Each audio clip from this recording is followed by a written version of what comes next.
사랑하는 하여무 가족 여러분, 안녕하세요. 김소명 목사입니다. 오늘도 주시는 능력의 말씀을 힘입어 소망이 넘치는 기쁜 하루 맞으시기를 축복합니다. 이 시간 본문은 열왕기상 8장 12절에서 14절입니다. 그때에 솔로몬이 이르되 여호와께서 캄캄한 데 계시겠다 말씀하셨사오나 내가 참으로 주를 위하여 계실 성전을 건축하였사오니 주께서 영원히 계실 처소로소이다 하고 얼굴을 돌이켜 이스라엘의 온 회중을 위하여 축복하니 그때에 이스라엘의 온 회중이 서 있더라. 아멘. 우리 하나님은 창조주이십니다. 이 세상 모든 만물을 그 손으로 직접 지으시고 지금도 살아 역사하시사 모든 일들을 주관하시고 다스리시고 통치하시지요.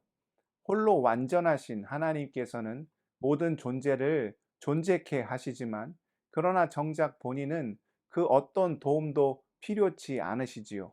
감히 인간의 그 어떤 말로도 담아낼 수 없는 그야말로 전지전능하시고 무소부재하신 분이십니다. 그런데 아무것도 필요 없으신 하나님께서 우리 자녀들에게 무언가를 요구하실 때가 있으십니다. 이유가 무엇일까요? 하나님께서 정말 무엇이 필요하셔서가 아니라 오히려 그 일을 통하여 우리를 성장시키시고 무엇보다 우리에게 복을 주시고자 하심이지요. 오늘 본문 12절을 다시 한번 볼까요? 그때에 솔로몬이 이르되 여호와께서 캄캄한 데 계시겠다 말씀하셨사오나. 캄캄한 곳은 인간의 능력으로 그 안에 무엇이 있는지를 판단할 수 없는 곳을 말하지요. 이는 이성 너머의 세계, 미지의 영역을 의미하는 것이요. 무한하신 하나님을 유한한 인간이 감히 파악할 수 없다는 것을 이야기합니다. 그럼에도 하나님께서는 이스라엘 백성에게 그분이 거하실 성전을 요구하셨습니다. 하나님은 영이시기에 인간이 만든 집이 필요 없으실 뿐만 아니라 어차피 모든 것이 다 하나님의 것인데 거하실 곳이 왜 따로 필요하시겠습니까? 이는 마치 새 들어 사는 사람이 집 주인에게 방 안 한쪽 구석에 이불을 펴주면서 거기에서만 지내세요. 이곳이 당신을 위한 자리입니다. 하는 경우보다 더 말이 안 되는 일이라 하겠습니다. 그럼에도 불구하고 성전을 요구하신 이유는 하나님이 아닌 오히려 이스라엘 백성들 때문이었지요. 하나님은 누구보다도 주의 자녀를 사랑하시고 그들 가운데 거하고 계시지만 누가 자꾸 이 사실을 잃어버립니까? 인간이 연약하고 무지하여 그 능력의 한계로 인하여 하나님의 존재를 잃어버리고 살 때가 많지요. 그들 가운데 있는 여호와의 성전을 보면서 아, 맞다. 하나님이 우리를 사랑하시지. 하나님이 지금 우리와 함께 하셔. 전능하시고 불가능이 없으신 여호와 하나님으로 인하여 우리가 늘 평안과 축복과 은혜 가운데 거할 수 있을 거야. 이렇게 여호와 하나님의 임재를 잊지 말고 살라고 오히려 이스라엘 백성을 위하여 성전을 요구하신 것입니다.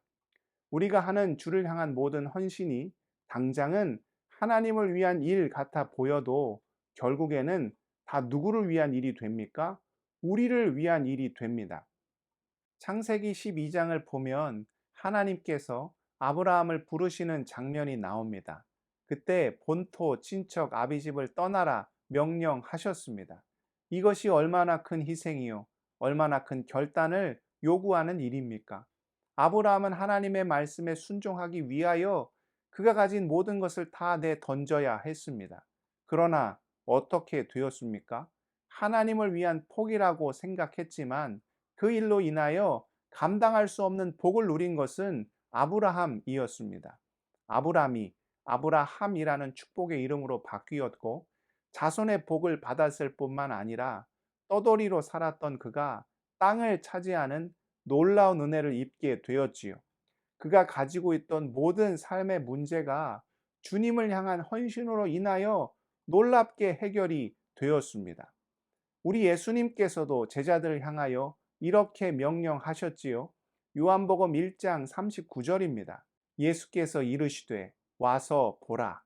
그러므로 그들이 가서 계신 데를 보고 그날 함께 거하니 때가 10시쯤 되었더라. 와서 보라는 주님의 명령 앞에 제자들은 그들의 생계를 뒤로하고 아브라함처럼 소유했던 모든 것을 버려두고 예수님을 쫓았습니다. 그야말로 엄청난 희생이었고 헌신이었습니다.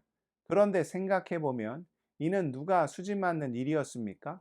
모든 것을 뒤로하고 주의 부르심 앞에 섰더니 놀라운 기적이 그곳에 있었습니다. 병든 자를 고치시고 배고픈 자를 먹이시고 심지어는 죽은 자도 살리시는 놀라운 예수 그리스도의 능력을 친히 경험할 수 있었지요. 그리고 결국에는 누가 그런 일들을 행하게 되었습니까? 제자들이 성령 충만함으로 사도가 되어 주의 놀라운 능력을 행하는 기적의 주인공들이 다 되었지요. 모든 것을 포기하고 주의 명령에 순종하였더니 거기에 구원이 있었고 영생이 있었으며 하나님의 나라, 천국이 그 가운데 있었다는 것이지요. 주님께서 우리에게도 마찬가지의 헌신을 요구하십니다. 요즘 세상에서 가장 힘든 극한 직업이 무엇입니까? 성도로 사는 것입니다. 예수 믿는다고, 교회 다닌다고 말하는 것이 이처럼 힘들고 부끄럽게 느껴지는 때가 또 있었을까요? 그럼에도 우리 주님은 여전히 우리에게 와서 보라, 주의 공동체로 나와 부르신 자리를 지키고 주의 말씀에 순종하여라 명령하십니다.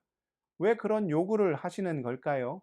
이는 결코 우리 믿는 주의 자녀들을 괴롭게 하시기 위함이 아니요. 오히려 우리의 수고와 헌신, 그리고 땀과 눈물과 간절한 기도를 통하여 무너진 주의 공동체를 회복시키심으로 주의 놀라운 은혜와 기적과 능력을 경험케 하시기 위함이지요. 성전 건축을 마친 솔로몬 왕은 하나님을 향하여 영광과 찬양을 올려드린 후에 주의 제단 앞으로 나온 이스라엘 백성을 향하여 축복을 선포하였습니다. 오늘 본문 14절입니다.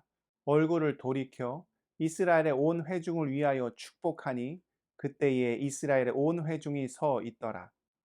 이스라엘을 축복하는 것, 이것이 성전 건축을 요구하신 하나님의 온전한 목적이지요. 예배의 자리로 부르시고 헌신과 수고와 봉사의 자리로 우리를 부르시는 하나님의 온전한 뜻이 바로 여기에 있다는 것입니다. 사랑하는 하여묵 가족 여러분, 지금 이 순간에도 주님은 우리를 이곳저곳으로 부르십니다. 때로는 내가 이것을 감당할 수 있을까? 고개를 갸웃거리게 만드는 그런 자리로 부르실 때도 있지요. 주님 때문에 억울한 일을 당하고 많은 것을 내려놓고 손해보고 양보하고 터무니없는 일을 겪어야 할 수도 있습니다. 그러나 그 모든 일을 통하여 결국 우리는 이렇게 고백하게 될 것입니다. 주님, 이것이었군요. 역시 주님은 살아계십니다.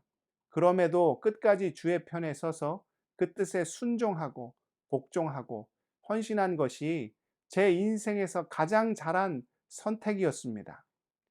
아브라함처럼 그리고 주의 제자들처럼 그 부르심 앞에 온전히 순종함으로 놀라운 하늘의 기적을 체험하며 예비된 복을 충만히 누리며 사실 수 있기를 주님의 이름으로 축복합니다. 기도하시겠습니다. 사랑의 하나님, 오늘 말씀을 통하여 주님께서 우리를 헌신의 자리로 부르시는 이유를 깨닫습니다.